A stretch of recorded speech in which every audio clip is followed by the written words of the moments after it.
SC categorisation దీని మీద చాలామంది సభ్యులు మాట్లాడారు. అయితే ఈ సందర్భంగా మొట్టమొదటిసారిగా నేను అంబేద్కర్ గారిని, జగ్జీవన్ రామ్ గారిని, మహాత్మా జ్యోతిబా పూలే గారిని, ఎన్టీ రామారావు గారిని ఒకసారి స్మరించుకుని ఈ కార్యక్రమాన్ని ఏ విధంగా చేయబోతున్నానని చెప్పబోతున్నాను. ఇప్పుడే మిత్రులు పవన్ కళ్యాణ్ గారు కూడా, జనసేన అధినేత, చాలా స్పష్టంగా ఏ కారణాల వల్ల మేము ఈ కేటగరైజేషన్ చేస్తున్న విషయాలు కూడా వారు కూడా చెప్పారు. అదే మాదిరిగా ప్రధానమంత్రి నరేంద్ర మోడీ గారు కూడా సోషల్ జస్టిస్లో భాగంగా ఎస్సీలకు కూడా కేటగరైజేషన్ చేయాల్సిన అవసరం ఉందని నొక్కి చెప్పారు. అయితే ఆ దిశ ఈ సందర్భంగా మనం ఒకసారి ఆలోచిస్తే, సమాజంలో పేదరికానికి అనేక కారణాలు ఉన్నాయి. చరిత్రలో మనం చూసినప్పుడు కొంతమంది ఆర్థికంగా, రాజకీయంగా, సామాజికంగా వెనుకబడే పరిస్థితికి వచ్చారు. చరిత్ర ఒకసారి విశ్లేషించినప్పుడు ఈ 3 కారణాలు కూడా ఆ కులాల్ని ఎక్కడికక్కడ ఆర్థికంగా వెనక్కి లాగేసే పరిస్థితి వస్తుంది. ఇప్పుడు మనం ఒకసారి ఆలోచించిన దిశ, స్వాతంత్రం వచ్చింది, 70 సంవత్సరాల పైన పూర్తి చేసుకున్నాం. నేను మళ్ళా చూస్తే 2047కి 100 సంవత్సరాలు పూర్తి చేసుకోబోతున్నాం. ఇంకా కూడా ఆర్థికంగా, రాజకీయంగా, సామాజికంగా అసమానతలపైన పోరాడే పరిస్థితి వస్తూ ఉంది. ఇక్కడికి వచ్చినప్పుడు దిశ ఈ కేసు చెప్పిన తర్వాత చరిత్ర కూడా ఒకసారి, చరిత్రలో నేను కూడా ఒక 40-50 ఏళ్ళు భాగస్వాములు అయ్యే పరిస్థితికి వచ్చాం. అది కూడా ఒకసారి చూసినప్పుడు దీన్ని ఇటీవల కాలంలో అనేక ఛాలెంజెస్ తర్వాత, నేను ఆ చరిత్ర చెప్పేటప్పుడు ఎప్పుడు చెప్తాను, ఒక తీర్పు ఇచ్చారు.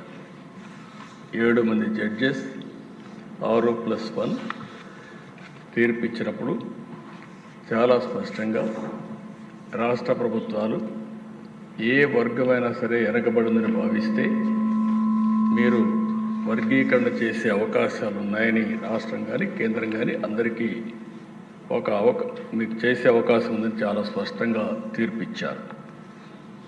దానిపైన 1 మ్యాన్ కమిషన్ వేయడం, గ్రూప్ ఆఫ్ మినిస్టర్స్ని నియమించడం, వారందరూ ఆలోచించిన తర్వాత మొన్నే క్యాబినెట్లో కూడా ఒక నిర్ణయం చేశాం. ఈ నిర్ణయం చేసిన దాని వెనకాల దిశ, ఎన్నికలప్పుడు కూడా ఎన్డీఏ కూటమి వర్గీకరణకు కట్టుబడి ఉందని చాలా స్పష్టంగా చెప్పాం. చెప్పిన మాట ఈరోజు నిలబెట్టుకోవడానికి ఆ వేదిక. అదే సమయంలో దిశ, ఇక్కడ మనం ఒకసారి చూస్తే, ఇంకా ఇప్పుడే మిత్రులు పవన్ కళ్యాణ్ గారు కానీ కొంతమంది మెంబర్లందరూ అడిగారు. ఒక విషయం చూసినప్పుడు బుడగజంగం, అది ఎప్పటి నుంచో వాళ్ళ సమస్య అయితే చాలా విచిత్రంగా అటు ఇటు సమైక్య ఆంధ్రప్రదేశ్లో ఉన్నప్పుడు కొన్ని రోజులు వాళ్ళు ఎస్సీలో ఉండడం, తర్వాత ఇది రావడం అన్నీ జరిగాయి. నేను కూడా అది ఎక్స్ప్లెయిన్ చేసి ఒక తీర్మానం చేసి కేంద్రానికి పంపించి కేంద్రం ఆమోదిస్తే మళ్ళీ మనం ఎస్సీల్లో ఏ గ్రూప్లో చేర్చడానికి అవకాశం ఉంది, అది చేర్చడానికి అన్ని విధాలా. రెండోది అధ్యక్ష, రిలీజ్ కానీ అదే మరి కొన్ని కులాలు కొన్ని జిల్లాల్లో ప్రధానంగా ఉన్నారు. ఈరోజు మాల సామాజిక వర్గం ఈస్ట్ వెస్ట్ గోదావరి జిల్లాల్లో ఎక్కువ ఉంటుంది. ఇంకా కొన్ని జిల్లాలు అదే మరి నెల్లూరు కానీ ఈ జిల్లాలో ఎక్కువగా ఉన్నారు. ఇంకొక పక్కన మాదిగ సామాజిక వర్గం రాయలసీమలో కడప, కర్నూలు, అనంతపూర్లు ఎక్కువగా ఉన్నారు. ఇప్పుడు మనం ఏదైతే సెన్సస్ ఒకసారి చూస్తే రెల్లి అంతా కూడా ఎక్కువగా విశాఖపట్నం, విజయనగరం ఆ ప్రాంతాల్లో ఎక్కువగా ఉన్నారు. అయితే ఈరోజు కమిషన్ వేసిన తర్వాత కమిషన్ ఇచ్చిన రిపోర్టు ఏదైతే 26 జిల్లాలు అయినాయి, ఈ 26 జిల్లాల్లో ఇది చేయాలంటే జనాభా లెక్కలు సరిగా లేవు, కాబట్టి నేను రికమెండ్ చేయలేకపోతున్నాను. గవర్నమెంట్కి అధికారం ఉంది. 2026లో సెన్సస్ జరుగుతుంది. ఆ సెన్సస్లో వచ్చిన డేటా ఆధారంగా మీరు జిల్లా వారీగా కేటగరైజేషన్ చేసుకునే అవకాశం ఉందని చాలా స్పష్టంగా చెప్పారు. ఎన్నికల్లో కూడా మనం చెప్పింది జిల్లా వారీగా కేటగరైజేషన్ తీసుకొస్తామని చాలా స్పష్టంగా హామీ ఇచ్చాం. మళ్ళీ హామీ ఇస్తున్నా. ఈరోజు డిలే అవుతుందనే ఉద్దేశంతో ఈ కార్యక్రమాన్ని చేస్తూనే మళ్ళీ సెన్సస్ రిపోర్ట్ వచ్చిన తర్వాత జిల్లా వారీగా కేటగరైజేషన్ చేయడానికి ఈ ప్రభుత్వం కట్టుబడి ఉందని దానివల్ల రెవెన్యూ కూడా వచ్చే అవకాశం వస్తుంది. అధ్యక్ష ఈరోజు అన్ని పార్టీలు కూడా మాట్లాడినప్పుడు ఒక సోషల్ జస్టిస్, సామాజిక న్యాయానికి కట్టుబడి ఉన్నామని అందరం కూడా చెప్తున్నాం. అన్ని పార్టీలు ప్రయత్నాలు చేస్తున్నాయి, ఏ కొద్ది పార్టీలు తప్ప. అయితే ఈ ఇష్యూలో ఒకసారి ఆలోచిస్తే అధ్యక్ష, ఇప్పుడే పవన్ కళ్యాణ్ గారు చెప్పారు, ఆ రోజుట్లో కృష్ణా మాదిగలకు అన్యాయం జరిగింది, మాదిగ పేరు చెప్పడానికి కూడా చాలామంది ఇదవుతున్నారనే ఉద్దేశంతో మాదిగ దండోరా అని ఒక ఆర్గనైజేషన్ పెట్టి పెద్ద ఎత్తున ఉద్యమం చేశాడు. ఆ ఉద్యమం చేసిన ప్రదేశ నేను ముఖ్యమంత్రిగా ఉండడం, వాళ్ళ సమస్యలని చూడడం, చూసిన తర్వాత అనేక సార్లు మాట్లాడిన తర్వాత ఆల్ పార్టీ మీటింగ్స్ కూడా పెట్టుకొని అన్నీ చర్చించిన తర్వాత వారు చేసే డిమాండ్ సబబుగా ఉందనే ఉద్దేశంతో 10/9/96 మీరు కూడా ఆ రోజు పార్టీలో ఉన్నారు అధ్యక్ష, ఆ రోజు జస్టిస్ రామచంద్రరావు కమిషన్ వేసాం.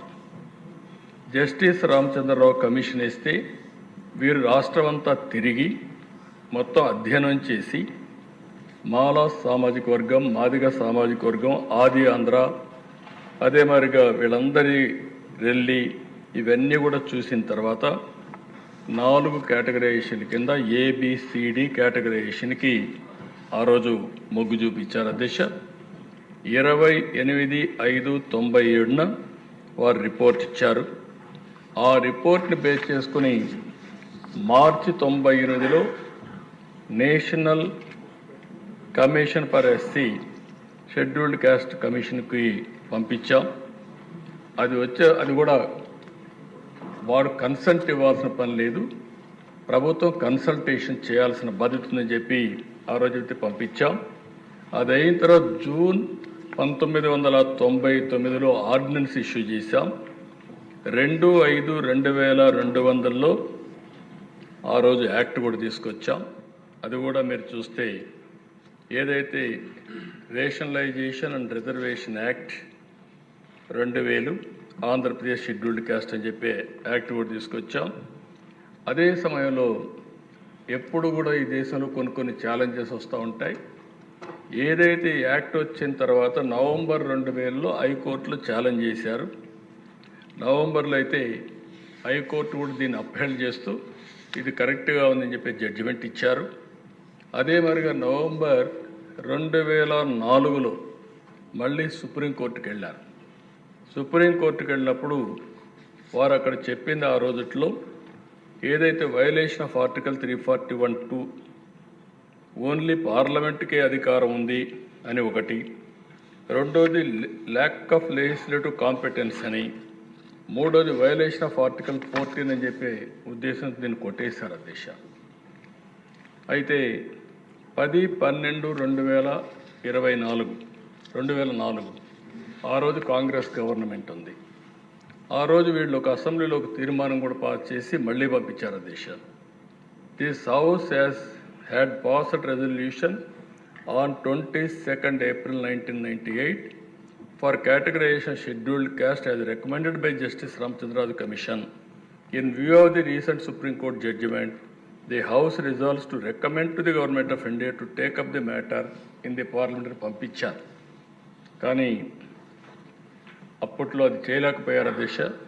అయితే మే 2007 ఏదైతే జస్టిస్ ఉషా మెహ్రా కమిషన్కి రెఫర్ చేశారు, ఆ రోజు కూడా జస్టిస్ ఉషా మెహ్రా కమిషన్ 2008లో రిపోర్ట్ ఇస్తూ అన్యాయం జరిగిన మాట వాస్తవం కాబట్టి కేటగరైజేషన్ అవసరం అని చెప్తూ వారు కూడా 2000-2004 మధ్యలో ఈ కేటగరైజేషన్ వల్ల కొంత మంచి జరిగిందని కూడా సమర్థించే పరిస్థితికి వచ్చారు అధ్యక్ష. అది అయిన తర్వాత అధ్యక్ష మళ్ళీ ఇటీవల కాలంలో జస్టిస్ చంద్రచూడ్ నాయకత్వంలో 7 మెంబర్ జడ్జి బెంచ్ డిస్కస్ చేశారు అధ్యక్ష. అది డిస్కస్ చేసి మొన్నే జడ్జిమెంట్ ఇచ్చే పరిస్థితికి వచ్చారు. అది వచ్చిన వెంటనే మళ్ళీ అన్ని రాష్ట్రాల్లో కదలిక వచ్చింది. మనం కూడా 15-11-2024 ఆర్ఆర్ మిశ్రా కమిషన్ వేసాం. ఆయన 27-11-2024లో ఛార్జ్ తీసుకున్నారు. 13 జిల్లాలు తిరిగారు. హెడ్ ఆఫ్ ది డిపార్ట్మెంట్స్తో మాట్లాడారు, సెక్రటరీస్తో మాట్లాడారు, ఎమ్మెల్యేస్తో మాట్లాడారు. అందరితో చర్చించిన తర్వాత కూలంకుషంగా ఒక రిపోర్ట్ ఇచ్చారు. ఆ రిపోర్టు 10/3/2025లో ఆయన రిపోర్ట్ ఇచ్చారు అధ్యక్ష. ఈ రిపోర్ట్లో అధ్యక్ష 59 కులాలు ఉన్నాయి. ఈ 59 కులాల్లో ఆయన అధ్యయనం చేసిన తర్వాత group 1 most backward Relli sub group 12 క్యాస్టులు, గ్రూప్ 2 మాదిగా సబ్ గ్రూప్ 18 క్యాస్టులు, గ్రూప్ 3 రిలేటివ్లీ అక్కడ గ్రూప్ 1 మోస్ట్ బ్యాక్వర్డ్ అన్నారు అధ్యక్ష, గ్రూప్ 2 బ్యాక్వర్డ్ అన్నారు అధ్యక్ష, గ్రూప్ 3 రిలేటివ్లీ లెస్ బ్యాక్వర్డ్ అని చెప్పి పేరు పెట్టి మాలా సబ్ గ్రూప్ 29 కమ్యూనిటీస్ని కలిపి రిపోర్ట్ ఇచ్చారు అధ్యక్ష.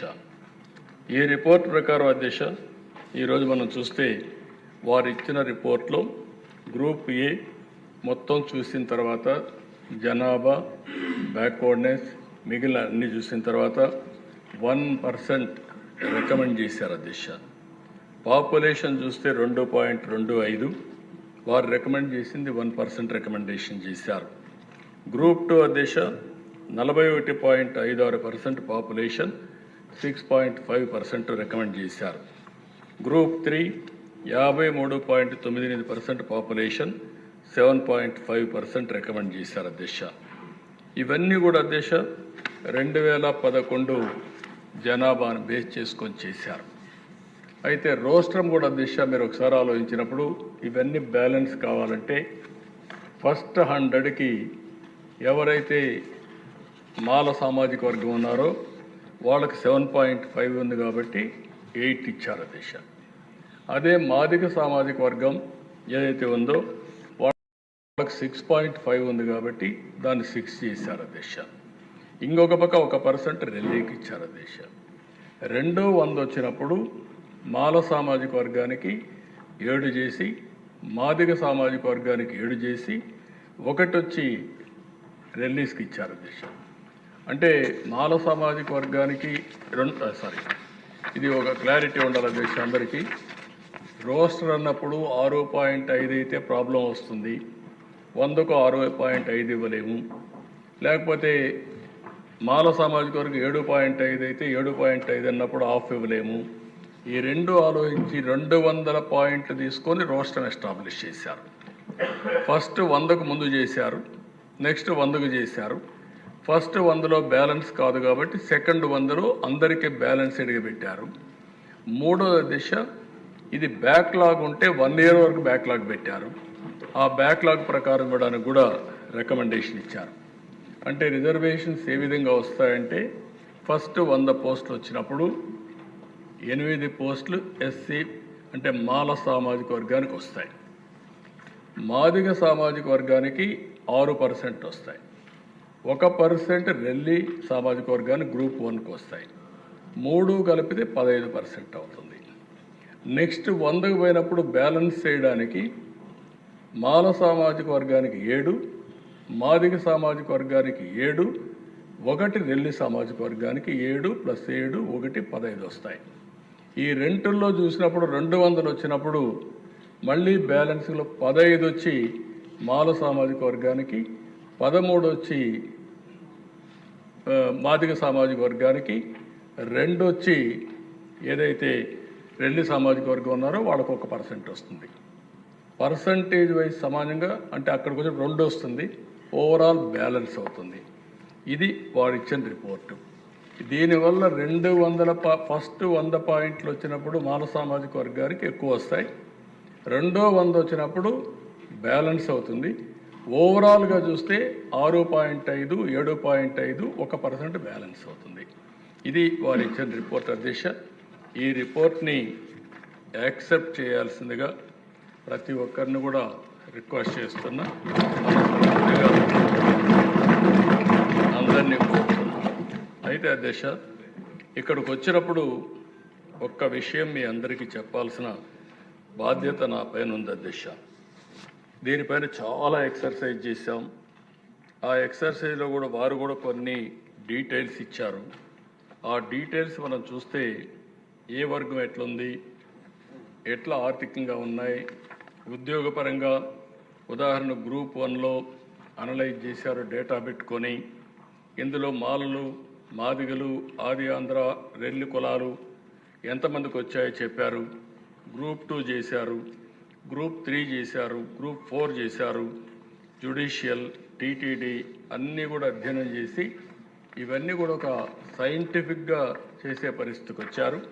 ఇంకో పక్క స్థానిక సంస్థల్లో కూడా ఎవ్వరికి అపోహలు లేకుండా ఇందులో కూడా అధ్యయనం చేశారు అధ్యక్ష. జిల్లా పరిషత్లు ఎట్టున్నాయి, ఎంపీటీసీలు ఎట్టున్నాయి, ఎంపీపీలు ఎట్టున్నాయి, ఇవన్నీ కూడా అధ్యయనం చేసి అందరి రిక్వెస్ట్లు తీసుకొని ఫైనల్గా దీన్ని ఫైనలైజ్ చేసే పరిస్థితికి వచ్చారు అధ్యక్ష. అధ్యక్ష, ఇది వచ్చినప్పుడు నేను ఇక్కడ ఒక్క విషయం మీ అందరికీ మీ దృష్టికి తేవాల్సిన అవసరం ఉంది. నేను ఎప్పుడు కూడా అధ్యక్ష ఒక విధంగా నెక్స్ట్ మంతే మనం ముగ్గురి మహనీయులు ఏప్రిల్లో జన్మదినం జరుపుకుంటున్నాం. అంబేద్కర్ గారిది, అదే మరిగా పూలే గారిది, జగజీవన్ రామ్ గారిది. మనం నిమిత్తం మాత్రం అందుకని ఒక నెలలో ఈ ముగ్గురు మహనీయులు పుట్టినప్పుడు వారి యొక్క జన్మదినాన్ని కూడా మనం జరుపుకునే సందర్భంలో దేశ ఎగ్జాక్ట్గా నేను ముఖ్యమంత్రిగా ఉన్నప్పుడు ఒకటి కేటగరైజేషన్ దిశ ఈరోజు చరిత్రలో కొన్ని జరుగుతూ ఉంటాయి.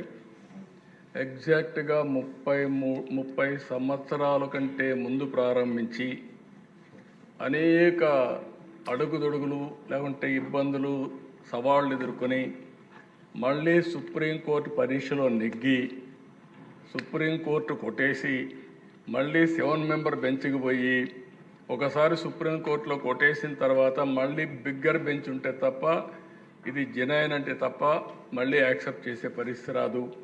అలాంటి బెంచ్కి వెళ్ళి మళ్ళీ అది యాక్సెప్ట్ చేసి ఇది న్యాయసమ్మతం అని చెప్పి మళ్ళీ హౌస్లో నేనే ఆ కేటగరైజేషన్ తీసుకొచ్చే పరిస్థితి వచ్చిందంటే ఒకసారి లాంగ్ జర్నీ కాకుండా సామాజిక న్యాయం కోసం ఏదైతే నేను ఆ రోజు ఆలోచించానో అది సబబని ఈ దేశంలో అత్యున్నత న్యాయస్థానం చెప్పడమే కాకుండా అత్యున్నత ప్రజా న్యాయస్థానం కూడా ఈరోజు నిర్ణయించే పరిస్థితి వచ్చింది. ఇది జీవితంలో ఒకసారి దిశ కొంతమందికి ఒక రేర్ ఆపర్చునిటీ ఓసారి అనిపిస్తుంది.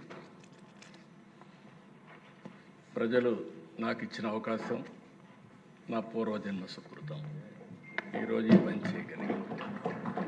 అయితే దిశ కొంతమంది కొన్ని విధాలుగా ఆలోచిస్తూ ఉంటాం. ఇప్పుడే మిత్రులు పవన్ కళ్యాణ్ గారు చెప్పినట్టు కొంతమంది నాయకుల్లో ఒక తపన ఉంటుంది. ఎన్టీ రామారావు గారు 82లో పార్టీ పెట్టారు. పార్టీ పెట్టినప్పుడు దిశ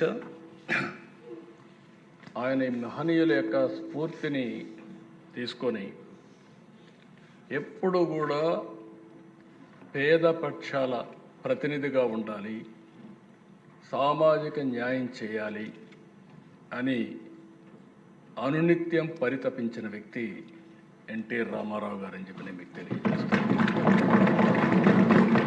అయితే దేశం మీరు కూడా మొట్టమొదటి నుంచి ఉన్నారు ఆయనతో. మీరు ఆయన ఆలోచన విధానాన్ని ఎప్పటికప్పుడు చూశారు. ఈ దేశంలో ఫస్ట్ టైం ఎస్సీలకు ఎస్టీలకు 50% ఇండ్లు రిజర్వేషన్ చేయాలని నిర్ణయించిన వ్యక్తి ఎన్టీ రామారావు గారు. ఏదో పూరిల్లో ఉంటే అంత మునుపటి దేశ ఇల్లు అనేది ఒక 500 రూపాయలు ఇచ్చేవాడు. ఆ 500 రూపాయలు గుడిసేసేవాడు. ఆ గుడిసేస్తే ఎండొస్తే వర్షాలు వస్తే ఇంక మనకు తెలిసింది. అలాంటిది కాదు. ఈ పేదవాళ్ళు ఉండవలసిన స్థలం పర్మనెంట్ హౌస్ అని దేశంలో మొట్టమొదటిసారిగా శాశ్వత గృహ నిర్మాణాలు నిర్మించిన వ్యక్తి ఎన్టీ రామారావు. ఇంకో పక్కన దిశ ఆయన ఆలోచించిన విధానం మనం ఆ రోజు చూస్తే పేద పిల్లలు చదువుకోవడానికి చాలా అవస్థపడుతున్నారు, అందులో ఎస్సీ ఎస్టీ పిల్లలు ఇంకా ఎక్కువ అవస్థపడుతున్నారని ఫస్ట్ టైం ఈ దేశంలో సోషల్ వెల్ఫేర్ రెసిడెన్షియల్ స్కూల్స్ పెట్టిన ఏకైక వ్యక్తిని తమ్ముతారని. ఈరోజు 190 స్కూల్స్ ఉన్నాయి. ఈ 190 స్కూల్స్ అధ్యక్ష కార్పొరేటివ్ స్కూల్స్ అన్నీ టౌన్స్లో ఉంటాయి, 1 ఎకరా 2 ఎకరాల్లో ఉంటారండి. అలాంటిది 10 ఏకర్స్ ల్యాండ్, 10 ఎకరాలు 20 ఎకరాలు ల్యాండ్స్ ఇచ్చి బ్రహ్మాండమైన బిల్డింగ్లు కట్టి బెస్ట్ విద్యా వ్యవస్థకు శ్రీకారం చుట్టిన వ్యక్తి నందమూరి తారక రామారావు. అక్కడి నుంచి దిశ అనేక కార్యక్రమాలు చేసుకుంటూ వచ్చాం. నేను ముఖ్యమంత్రి అయిన తర్వాత దిశ ఒకసారి చూస్తే ఎస్సీల పట్ల వివక్షత అప్పుడు ఆశ్చర్యం వేస్తుంది. ఇప్పుడు కూడా ఇవి ఉండే మెంబర్స్ చాలామంది అర్థం చేసుకోవాల్సిన అవసరం ఉంది. తెలంగాణలో అయితే బాంచేల్ని కాళ్ళు మొక్కతాం. ఇది ఎంత ఆశ్చర్యం వేస్తుందంటే వాళ్ళకి అది తప్ప ఇంకొకటి తెలిసేది కాదు. దాన్ని మార్చడానికి నాకు చాలా సమయం పట్టింది. ఆ రోజుల్లో మీరు చూస్తే దశ ఒక చట్టం తీసుకొచ్చాం. దీనికంటే ముందు నేను జస్టిస్ పున్నయ్య గారు, ఆ రోజు షెడ్యూల్ కులాల కోసం పనిచేసిన వ్యక్తి జస్టిస్ పున్నయ్య గారు. ఒక నాలెడ్జ్లో కానీ కమిట్మెంట్లో కానీ ఒక దీక్షతో పనిచేశాడు. ఆ రోజు నేను ఆలోచిస్తే దీక్ష ఎలాంటిదంటే ఈరోజు మీరు చూస్తే గ్రామాల్లో బోరు దగ్గర కానీ బావి దగ్గర కానీ ఎస్సీలు నీళ్లు తీసుకోవడానికి వీలు లేదు, అగ్రవర్ణాలతో సమానంగా. ఊర్లో చెప్పులు వేసుకొని తిరగడానికి వీలు లేదు, చెప్పులు తీసేసి ఊరు తర్వాత చెప్పులు వేసుకునే పరిస్థితి. ఇంకొక పక్కన దిశ ఒక టీ బంక్ దగ్గరికి పోతే 2 గ్లాసులు పెట్టి ఆ 2 గ్లాసుల్లో ఒక గ్లాస్ అతను 2 గ్లాసులు పెట్టరు, ఒకటే గ్లాసు పెడతారు, పక్కన ఎక్కడ పెడతారు. అతనే వచ్చి ఆ గ్లాసులో టీ పోయించుకొని తాగి కడిగి మళ్ళీ ఆ గ్లాస్ పెట్టేసిపోవాలి. అంటే అన్టచబుల్ అంటే ఎంత పరాకాష్ట మీరు గుర్తుపెట్టుకోవాలి.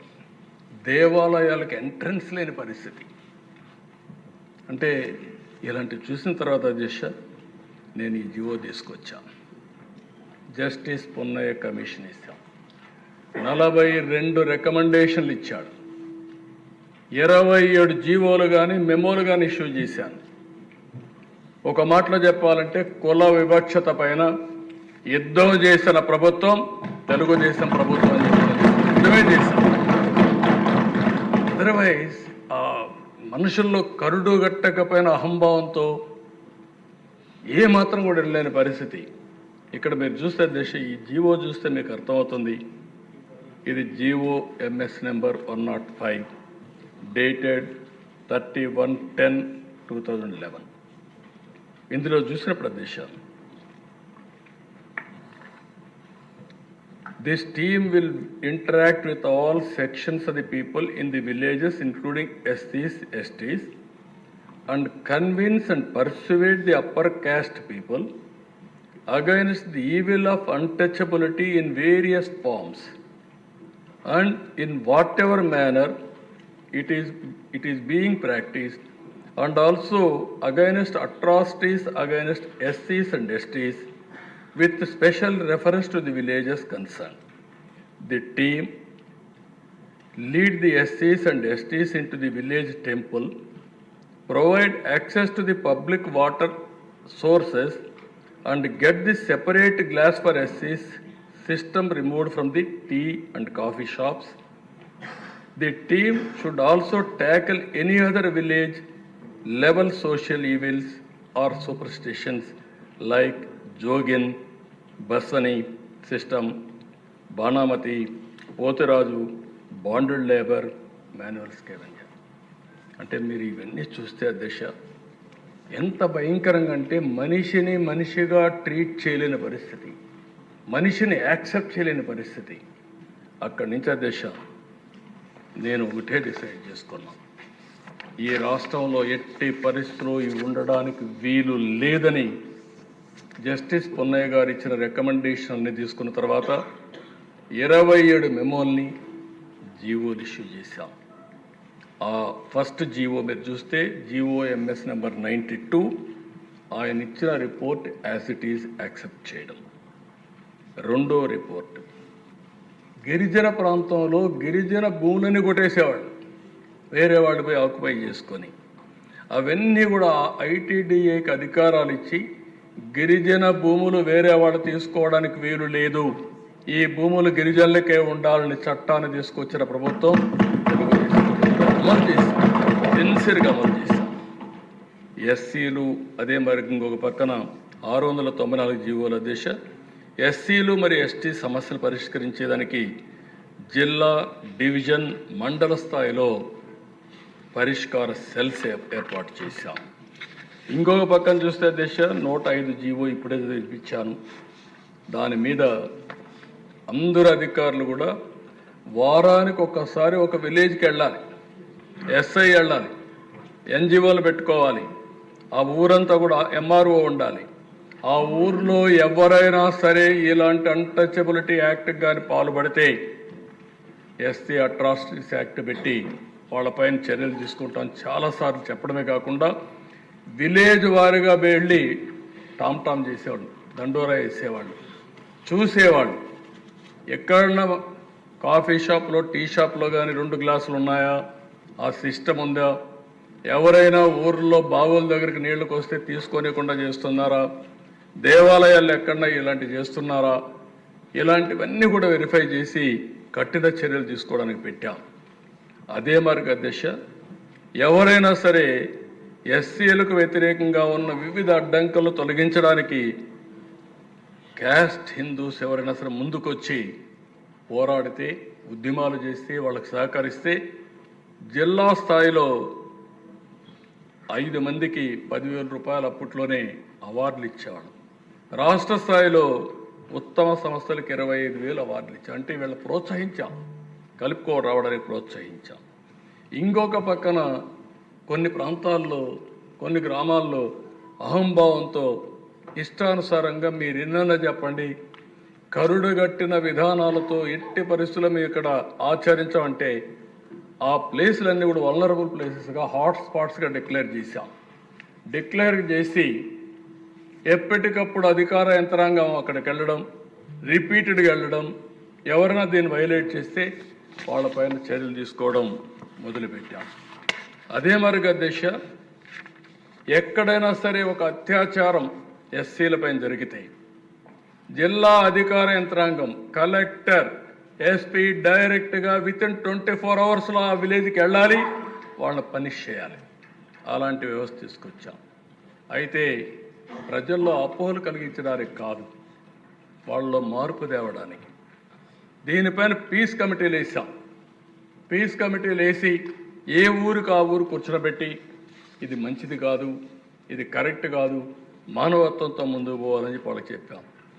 రెండోది, ఒక్కోసారి SCల్లో డబ్బులు ఉండవు, చాలా ఇబ్బందులు ఉంటాయి, కోర్టు వాళ్ళకు డబ్బులు ఉండవు అనే ఉద్దేశంతో ఫస్ట్ టైం SC అట్రాసిటీస్ పైన స్పెషల్ కోర్టులు పెట్టాం.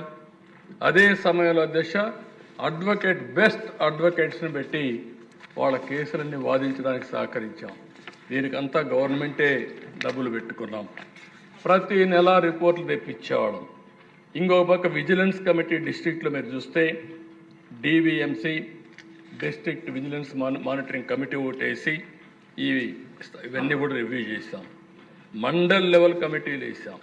మండల్ లెవెల్ కమిటీలో ఎంపీడీఓ, ఎంపీపీ, ఎంఆర్ఓ వీళ్ళందరినీ పెట్టి ఎస్ఐలు పెట్టి మొత్తం మానిటర్ చేసే పరిస్థితికి వచ్చాం. ఈ విధంగా ఆలోచించిన దిశ మొత్తం ఒక 27 జీవోలు ఇష్యూ చేశాం. ఇంకో పక్కన మీరు చూస్తే అధ్యక్ష ఇక్కడికి వచ్చినప్పుడు సోషల్ ఈక్వాలిటీ కింద ఎక్కడికక్కడ క్యాంపులు పెట్టి అవేర్నెస్ తీసుకొచ్చాం. రాష్ట్ర స్థాయిలో ఒక నోడల్ ఆఫీసర్ని పెట్టి అతన్ని అన్ని జిల్లాలు తిప్పి ఇవన్నీ చేశాం.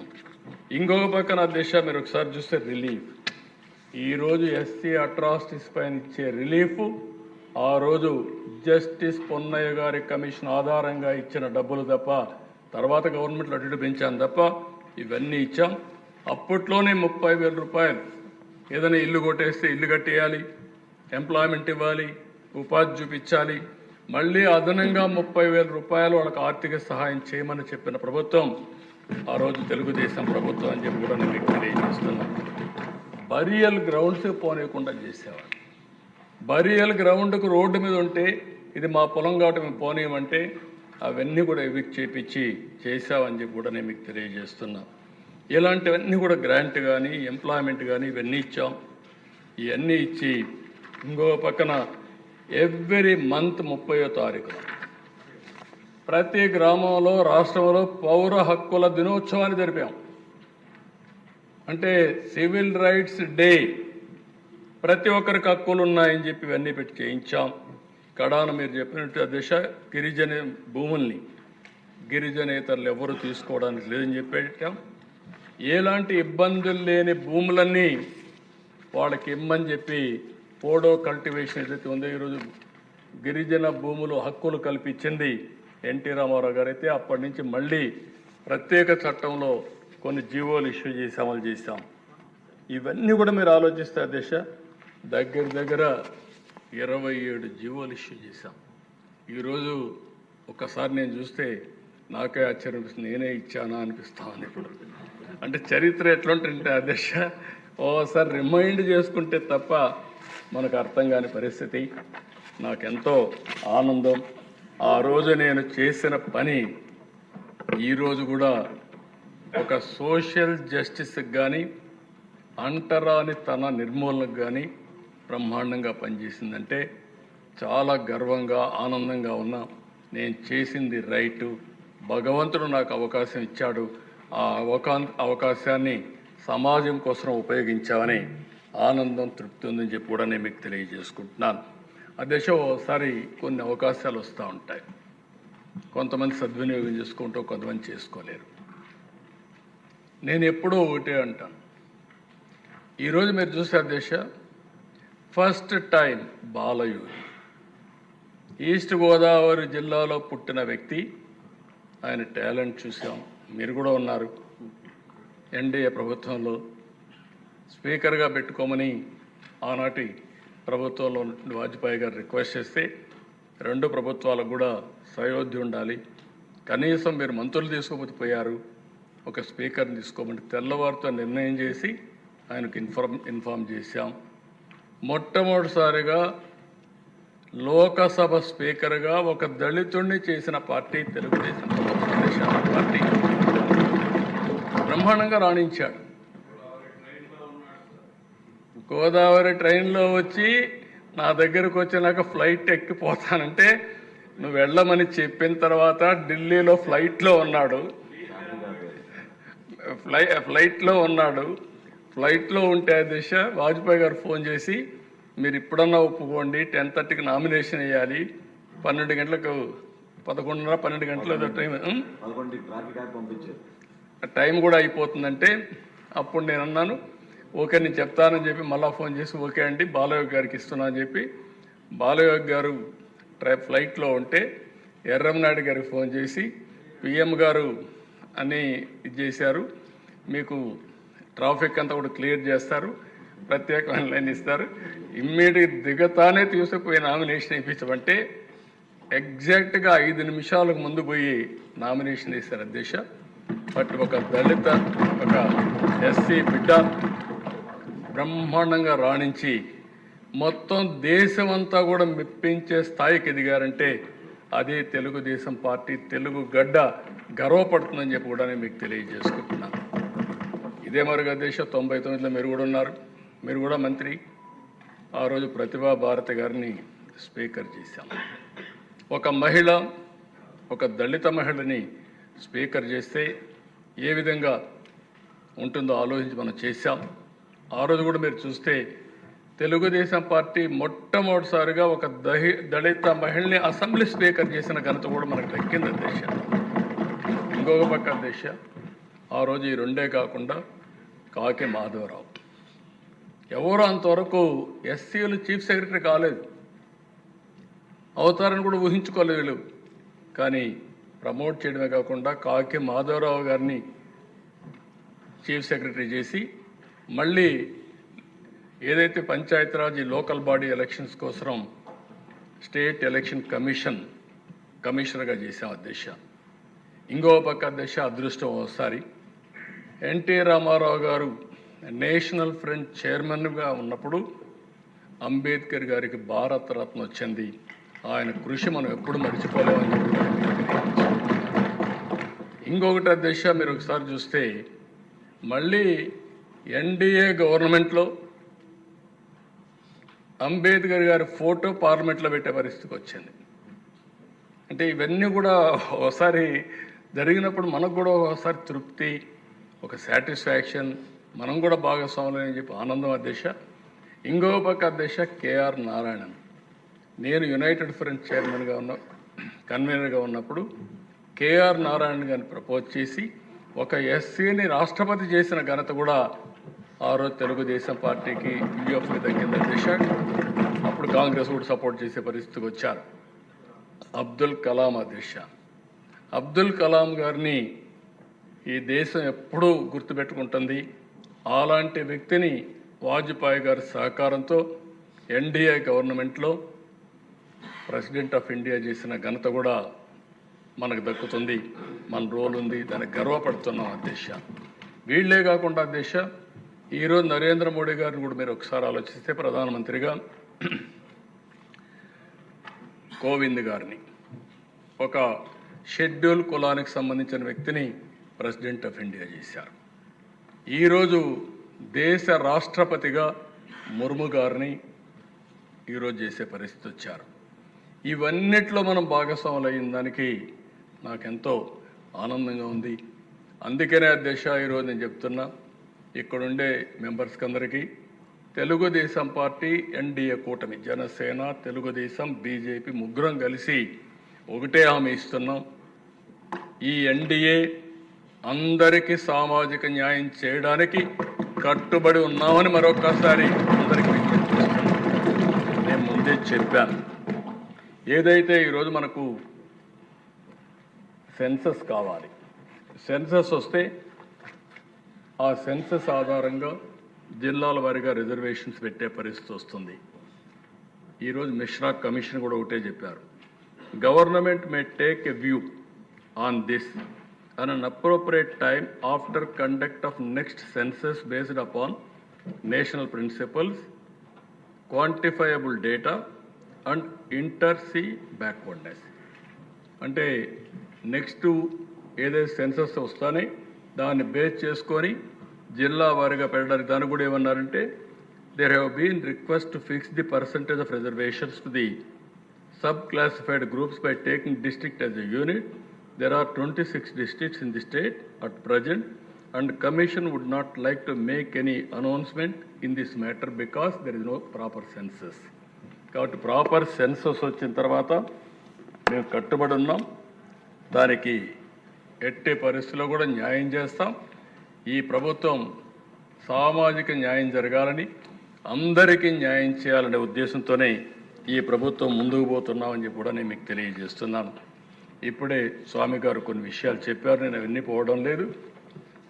గడచిన ప్రభుత్వం 5 ఏళ్లలో ఒక్క పైసా ఖర్చు పెట్టకపోతే, ఈ ప్రభుత్వానికి ఆర్థిక ఇబ్బందులున్నా ఎస్సీల కోసం 804 కోట్ల అవుట్లేతో 340 కోట్ల రూపాయలు సబ్సిడీతో గవర్నమెంట్ గ్రాంట్తో ఎకనామిక్ సపోర్ట్ స్కీమ్స్ తీసుకొచ్చాం.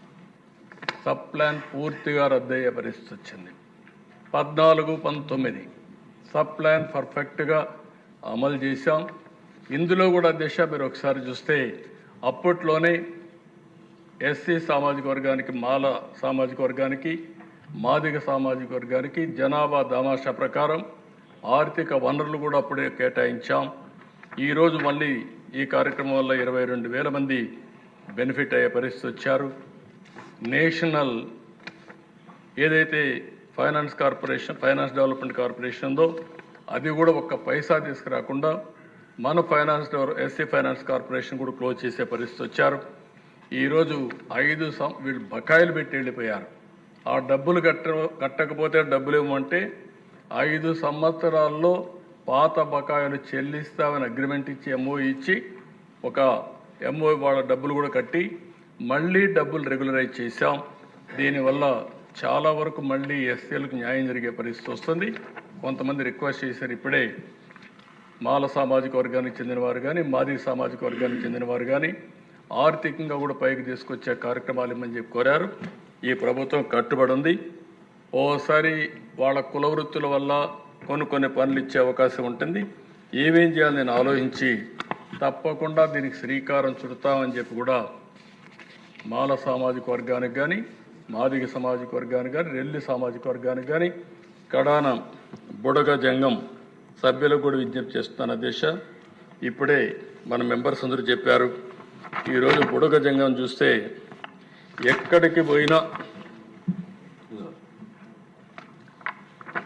పోయినా వీళ్ళు చాలా పెద్ద ఎత్తున వాళ్ళ బాధలు చెప్పుకోవడానికి వస్తూ ఉంటారు.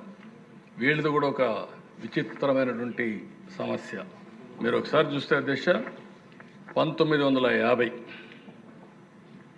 రాజ్యాంగ ఉత్తర్వు ప్రకారం బేడ జంగం కులాన్ని పూర్వపు మద్రాసు రాష్ట్రం షెడ్యూల్ కులాల్లో చేర్చలేదు. మనం మెడ్రాస్ ప్రెసిడెన్సీలో ఉన్నాం. కానీ అది పూర్వపు హైదరాబాద్ రాష్ట్రం షెడ్యూల్ కులాల జాబితాలో చేర్చబడ్డారు. 56లో షెడ్యూల్ కులాలు మరియు షెడ్యూల్ తెగల జాబితా ఆర్డర్ 56లో బేడ జంగం కులాన్ని ఆంధ్రప్రదేశ్, తెలంగాణ ప్రాంతంలోని 10 జిల్లాలకు మాత్రం చూపించారు. 76 షెడ్యూల్ కులాలు మరియు షెడ్యూల్ తెగల ఉత్తర్వుల చట్టం 1976 ప్రకారం బేడ జంగం కులానికి ఎటువంటి ప్రాంత పరిమితి లేకుండా రాష్ట్ర వ్యాప్తంగా సమైక్య ఆంధ్రప్రదేశ్ మొత్తం వర్తింపజేశారు, ఎస్సీలో చేర్చారు. 2002లో 1976 సవరణ రాజ్యాంగ ఉత్తర్వులు చట్టం 2002 ద్వారా రద్దు చేశారు. దీని ద్వారా తెలంగాణ ప్రాంతంలోని జిల్లాలకు చెందిన బేడ జంగం కుల ప్రజలు మాత్రమే ఎస్సీ హోదాను పొందేందుకు అర్హులని చెప్పి ఇచ్చారు. 2014 వచ్చే కొందుకు అధ్యక్ష, ఆంధ్రప్రదేశ్ తెలంగాణ రాష్ట్రాలుగా రీఆర్గనైజేషన్ చేసే సమయంలో బేడ జంగం కమ్యూనిటీని ఆంధ్రప్రదేశ్ రాష్ట్రానికి సంబంధించిన షెడ్యూల్ కులాల జాబితా నుండి తొలగించినట్లు ఆంధ్రప్రదేశ్ రీఆర్గనైజేషన్ చట్టం 2014లోని 5 షెడ్యూల్లోని సెక్షన్ 28 ద్వారా ప్రకటించారు. ఈరోజు పాపం వాళ్ళు చూస్తే ఏ కులంలో కూడా వాళ్ళు లేరు. బీసీల్లో లేరు, ఎస్సీల్లో లేరు, ఎక్కడా లేరు, క్యాస్ట్ సర్టిఫికేట్ ఇవ్వడం లేదు. చాలా అవస్థపడుతున్నారు. దీనికి ఒక కమిటీ కూడా వేసాం అధ్యక్ష. ఆ కమిటీ కూడా అప్పట్లోనే ఒక రిపోర్ట్ కూడా ఇచ్చారు. జేసీ శర్మ ఐఏఎస్ 1 మ్యాన్ కమిషన్ వేసాం. ఆయన ఒక రిపోర్ట్ కూడా ఇచ్చాడు. ఆ రిపోర్ట్ని తీసుకొని కొంతవరకు ముందుకెళ్ళాం. కానీ ఇది ఉంది. ఈరోజు నేను ఈ సభలో ఒక ప్రత్యేకమైన తీర్మానం పెడుతున్నాను అధ్యక్ష. ఈ తీర్మానం ద్వారా కేంద్రానికి పంపించి కేంద్రాన్ని ఒప్పించి బుడగ జంగాన్ని కూడా ఎస్సీలో చేర్చడానికి అన్ని విధాలా ప్రయత్నం చేస్తాం. అదే సమయంలో ఈ బుడగ జంగాన్ని ఏ గ్రూప్లో, ఎందుకంటే మొత్తం వీళ్ళు ఉండేది కొద్దిగానే ఉన్నారు, ఏ గ్రూప్లో కూడా మనకు ఆ ఫ్లెక్సిబిలిటీ పెట్టాం. కాబట్టి వీళ్ళని ఏ గ్రూప్లో పెట్టడానికి ఈ ప్రభుత్వం అన్ని విధాల ప్రయత్నం చేస్తుందని వారందరూ కూడా హామీ ఇస్తూ ఈ తీర్మానాన్ని ఏకగ్రీవంగా మీరందరూ బలపరచవలసిందిగా, ఆమోదించవలసిందిగా ఇది అల్టిమేట్గా దిశ. ఈరోజు మీరు చూస్తే చరిత్రలో రామచంద్రరాజు కమిషన్, లేకపోతే జస్టిస్ పొన్నయ్య కమిషన్, పాత ఒకసారి చూస్తే కృష్ణా మాదిగా ఎట్లెట్లా ఇది చేశాడు. నారావారిపల్లి సీఎం ఇంటి నుండే మాదిగ పాదయాత్ర, అక్కడికి పోయి మా తల్లి దగ్గర మెమరాండం ఇచ్చి ఆవిడ ఆశీర్వాదాలు తీసుకొని బ్లెస్సింగ్స్ తీసుకొని అక్కడి నుంచి ప్రారంభించడం, ఇవన్నీ చూసినప్పుడు అధ్యక్ష ఓసారి చాలా ఎమోషన్ గురవుతాం చరిత్రలో. ఐ హ్యావ్ డన్ బట్ ఈరోజు ఈ అసెంబ్లీ సాక్షిగా ఒక్క నిమిషం అధ్యక్ష,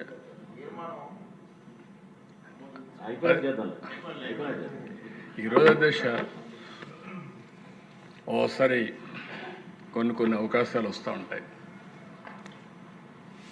నాది కూడా ఒక సుదీర్ఘమైన రాజకీయ చరిత్ర, ముందుకు పోతున్నాం.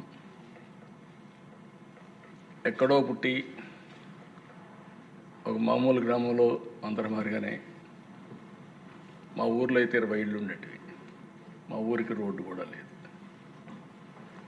అప్పట్లో నేనేం చేసేవాడిని అంటే, రెవల్యూషనరీగా రోడ్డు వేస్తే బస్సు వస్తుందంటే ఆ రోడ్డు వేయించడానికి ఇంటికి ఒక ఎడ్ల బండి కట్టి మట్టి తోలేవాళ్ళం. తోలి మళ్ళా వాళ్ళని బస్సు వేయించుకునేవాళ్ళం. అది ఒకటే బస్సు వచ్చేది. అది ఎప్పుడో తెల్లవారితో వచ్చి మళ్ళా సాయంత్రం వచ్చేది. అలాంటి ఊర్లో పుట్టి సరే విద్యార్థి దశ నుంచి ఫైట్ చేసి అక్కడి నుంచి ఎదిగి అంచెలంచెలుగా ఈరోజు కొన్ని నిర్ణయాలు తీసుకొని, ఒక పక్క నిన్నే బిల్ గేట్స్తో మాట్లాడితే ఒక వండర్ఫుల్ ఎక్స్పీరియన్స్. 30 సంవత్సరాల కంటే ముందు ఏం జరిగిందో ఆయన చెప్పినప్పుడు గుర్తు చేసినప్పుడు ఒక సాటిస్ఫాక్షన్. ఇక్కడికి వచ్చినప్పుడు ఒక సామాజిక న్యాయానికి, వెనుకబడిన వర్గాల కోసం కానీ, షెడ్యూల్ కులాల కోసం కానీ, షెడ్యూల్ తెగల కోసం కానీ, మైనారిటీ వర్గాల కోసం ఎక్కడ పేదవాళ్ళు ఉంటే అక్కడ మనం ఉండాలనే ఉద్దేశంతో ఈ జర్నీ అంతా ప్రారంభించాం. సామాజిక న్యాయం చేశాం. ఈ నెలలోనే ఇవన్నీ కూడా అధ్యక్ష, నేను చెప్పినట్టన్నీ కూడా మీరు చూస్తే ఏ వ్యక్తికి కూడా మాకు అన్యాయం జరిగింది, జరుగుతూ ఉంది అని చెప్పడానికి వీలు లేకుండా చేయాలనేదే మా తపన. నా తపనకు సహకరించినటువంటి పవన్ కళ్యాణ్ గారికి, బీజేపీకి కూడా మనస్ఫూర్తిగా ధన్యవాదాలు తెలియజేస్తున్నాను. ఒకప్పుడు P3 పెట్టాం. P3 అనేది ప్రభుత్వం ప్రైవేట్ భాగస్వామ్యం, సంపద సృష్టించడం. ఈ సంపద వల్ల ఉపాధి, ఆదాయాన్ని పెంచి ప్రజలకు మెరుగైన వసతులు ఇవ్వడం. ఈరోజు అధ్యక్ష ఈ నెలలోనే ఇంకొక కార్యక్రమం ఇక్కడ వచ్చింది కాబట్టి చెప్తున్నాం. P4 తీసుకొస్తున్నాం. తెలుగు నూతన సంవత్సరం ఉగాది రోజున ప్రభుత్వం P4, ప్రభుత్వం ప్రైవేట్ ప్రజలు భాగస్వామ్యం. సమాజంలో మనకు 1,70,00,000 కుటుంబాలు ఉన్నాయి. నేను ఒక పిలిపిచ్చాను. హై నెట్వర్త్ ఇండివిజువల్స్, బాగా డబ్బులుండే టాప్ 10% ఫ్యామిలీస్, బాటమ్ 20% ఫ్యామిలీస్ని అడాప్ట్ చేసుకోమని, మెంటర్ చేయమని.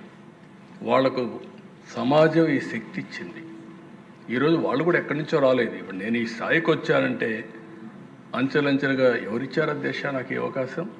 ఈ రాష్ట్రంలో ఉండే ప్రజలు ఇచ్చారు, సమాజం ఇచ్చింది. ఆ సమాజం ఇచ్చిన అవకాశాన్ని మళ్ళీ సమాజం కోసం హెచ్చించడం నా బాధ్యతగా ఆలోచించి అనునిత్యం నేను పనిచేస్తున్నాను అధ్యక్ష. అందుకే ఈ సందర్భంగా ఒక పిలిపిచ్చాను నేను.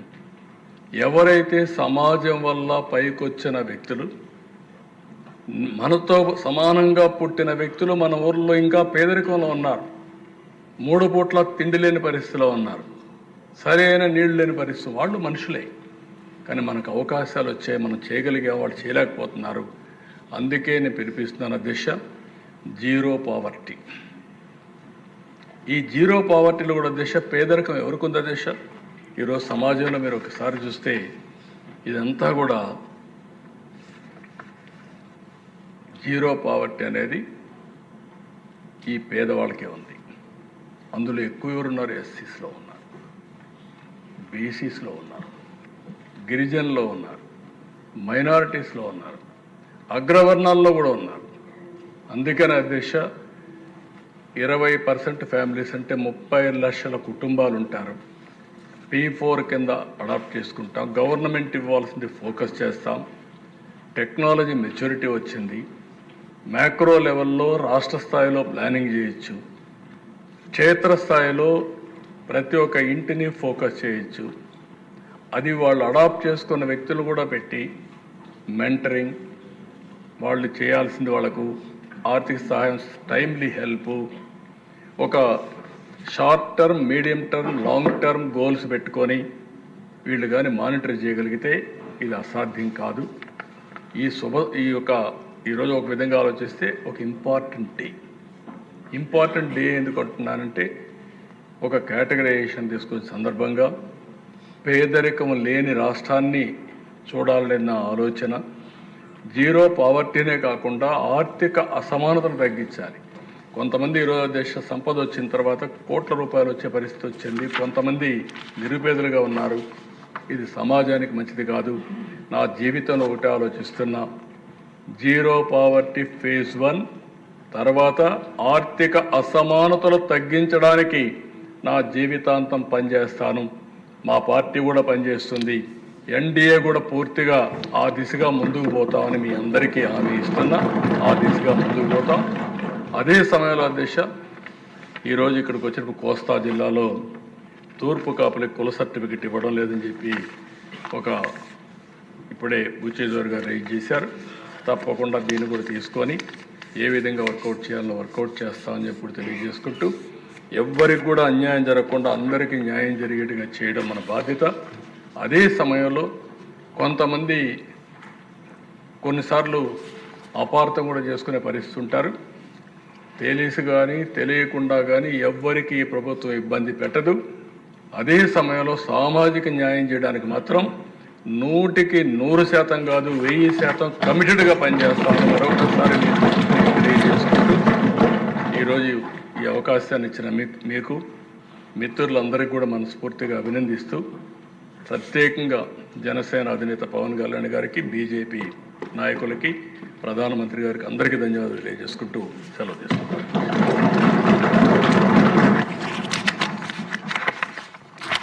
తర్వాత ఇప్పుడే ముఖ్యమంత్రి గారు ఒక తీర్మానాన్ని అనౌన్స్ చేశారు. అది మీ అందరూ చూశారు. ఆంధ్రప్రదేశ్ షెడ్యూల్ కులాల జాబితాలో మరలా బుడగ జంగం కమ్యూనిటీని చేర్చవలసిందిగా కేంద్ర ప్రభుత్వాన్ని కోరుతూ ఒక తీర్మానం ప్రవేశపెట్టడం జరిగింది. మరి తీర్మానం మీద నా సభలో కూడా మాట్లాడాల్సిన అవసరం ఉంది కాబట్టి గౌరవ ముఖ్యమంత్రి గారు ప్రవేశపెట్టిన తీర్మానం సభా సమక్షంలో ఉంది. అనుకూలంగా ఉన్నవారు అవుననండి,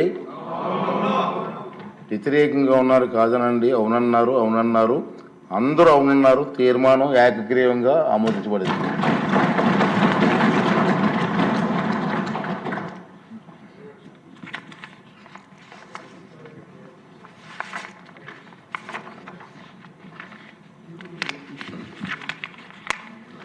తర్వాత నిన్న మొన్న సార్ విజయవంతంగా క్రీడల పోటీలు జరిగాయి.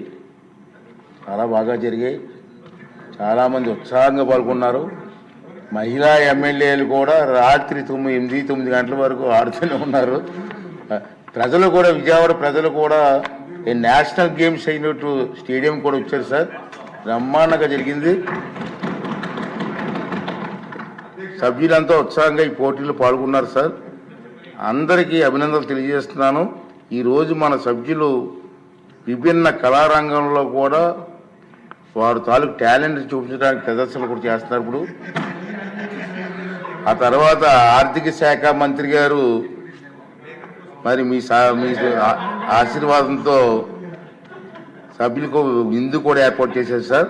అంటే సభ్యులందరినీ కోరుతున్నానండి, డెఫినెట్గా ఈ 2 రోజులు ఎంతో సహకరించారు, బ్రహ్మాండంగా చేశారు. రాష్ట్రం అంతా కూడా అనేక మంది బ్రహ్మాండంగా చేశారని చెప్పి మంచి పేరు కూడా మనకు వచ్చింది. కాబట్టి సాయంత్రం 4:30 ప్రాంతానికల్లా మన విజయవాడ A1 కన్వెన్షన్ హాల్కి వస్తే అక్కడ మన ముఖ్యమంత్రి గారి చేతుల మీదుగా విజేతలందరికీ కూడా ప్రైజెస్ ఇస్తారు. సాంస్కృతిక కార్యక్రమాలు ఉన్నాయి. సాంస్కృతిక కార్యక్రమాలు కూడా సార్ మన వాళ్ళే చేస్తున్నారు సార్. ఎమ్మెల్యేస్ చేత ఉంది. ఆ కార్యక్రమానికి వచ్చి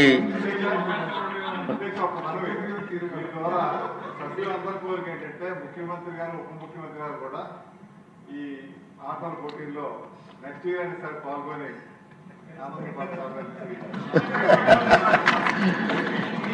అందరూ సభ్యులందరూ వచ్చి మంత్రులందరూ వచ్చి ఆ కార్యక్రమాన్ని విజయవంతం చేయవలసిందిగా నేను కోరుకున్నానండి. సార్ గొప్ప రోల్ ప్లే చేశారు అధ్యక్ష. అందరినీ కూడా చాలా నవ్విస్తూ సుధీర్ గారు, ఎవరు? గోపాలకృష్ణ గారు అబ్బాయి ఓకే అండి, ఉండండి.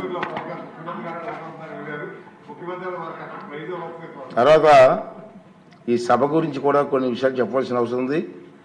ఇప్పుడు 16వ శాసనసభ 3వ సమావేశాల గణాంకాలు సభ ఎండింగ్లో మనం చెప్పడం మొత్తం నుంచి ఆనందిస్తూ వస్తున్న సంగతి మీకు తెలుసు. సభ మొత్తం మీద గవర్నర్ గారి ప్రసంగం రోజులు మినాయిస్తే 15 రోజుల పాటు సమావేశం అయింది సార్. ఈ 15 రోజుల్లో 85 గంటల 52 నిమిషాల పాటు శాసనసభ కార్యక్రమాలు జరిగాయి. 113 నక్షత్ర గుర్తు ప్రశ్నలకు మౌలికంగా సమాధానాలు ఇచ్చారు. 2 స్వల్ప వ్యవధి ప్రశ్నలకు సమాధానాలు ఇవ్వడం జరిగింది. 37 నక్షత్రం గుర్తు ప్రశ్నలకు సమాధానాలు సభా సమక్షంలో ఉంచబడ్డాయి. 2 నక్షత్రం గుర్తు లేని ప్రశ్నలకు సమాధానాలు సభా సమక్షంలో ఉంచబడ్డాయి. 3 స్వల్ప వ్యవధి ప్రశ్న సమాధానాలు సభా సమక్షంలో ఉంచబడ్డాయి. మొత్తం 9 బిల్లులు సభలో ప్రవేశపెట్టడం జరిగిందని చెప్పి కూడా ఈ సందర్భంగా చేస్తున్నాను. అన్ని బిల్లులు కూడా ఏకగ్రీవంగా ఆమోదం పొందాయని కూడా ఈ సందర్భంగా మీ అందరికీ కూడా మనం చేస్తాను. 5 లఘు చర్చ జరిగాయి. 344వ నియమం క్రింద ఒక అంశం, 74వ నియమం క్రింద 2 అంశాలు చర్చించబడ్డాయి. ఒక ప్రభుత్వ తీర్మానం ఏకగ్రీవంగా ఆమోదించబడింది. సహకార బ్యాంకుల అవకతవకలపై విచారణ కోసం సభా సంఘాన్ని ఏర్పాటు చేయాలని సభ్యుడి తీర్మానానికి కూడా సభ ఏకగ్రీవంగా ఆమోదించబడిందని చెప్పి ఈ సందర్భంలో మనం చేస్తున్నాను సార్. ఈ సమావేశంలో ప్రతిపక్ష నాయకుడి హోదా గురించి నేను ఒక రూలింగ్ కూడా ఇచ్చాను. వివిధ అంశాల మీద సభ్యులు మొత్తం 127 ప్రసంగాలు చేశారు సార్. 23/20/25 అంటే నేటి రోజున శాసనసభలో రాజకీయ పక్షాల బలాబలాలు ఉన్నాయి సార్. తెలుగుదేశం పార్టీకి 135 మంది సభ్యులు, జనసేన పార్టీకి 21 మంది సభ్యులు, వైఎస్ఆర్ పార్టీకి కాంగ్రెస్ పార్టీకి 11 మంది సభ్యులు మాత్రమే ఉన్నారు. జాతీయ జనతా పార్టీకి 8 మంది సభ్యులు ఉన్నారు సార్. తర్వాత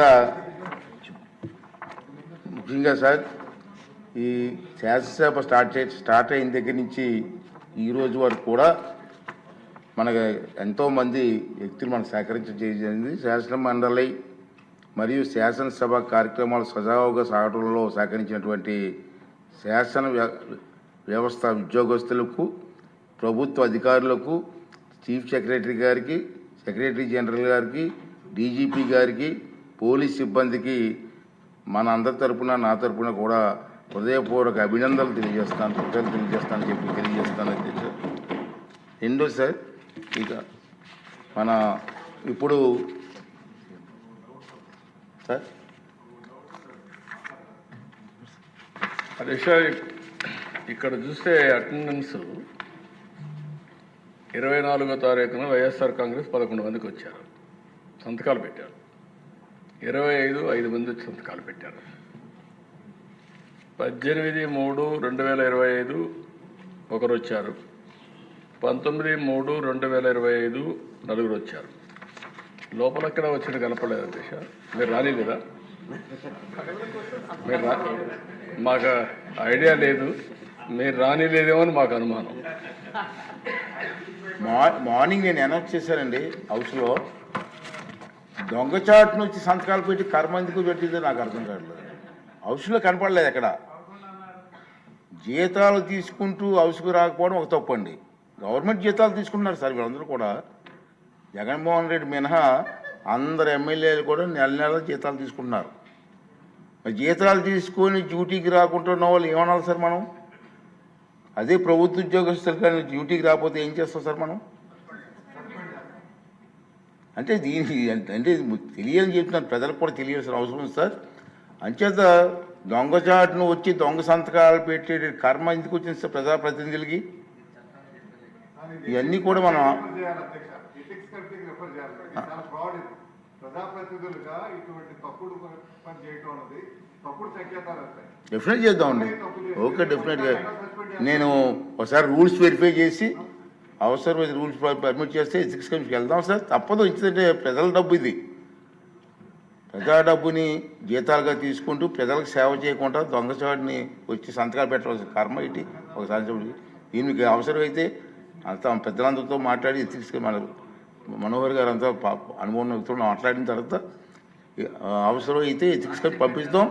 దీని మీద సరైన కఠిన చర్య చేస్తారు. రాబోయే రోజుల్లో ఎమ్మెల్యే తాలూకు పాత్ర ఏంటి, వాళ్ళ డ్యూటీస్ ఏంటో వాళ్ళకి తెలియాలి, ప్రజలకు కూడా తెలియాలని ఇది నా తాలూకు ఆలోచన విధానం సార్. Okay sir. సార్, ఈ 16వ శాసనసభ 3వ సమావేశాలను మరి ముగిస్తున్నాం. ఇప్పుడు వాయిదా వేస్తున్నాం సార్, నిర్వధికంగా వాయిదా వేస్తున్నాం సార్.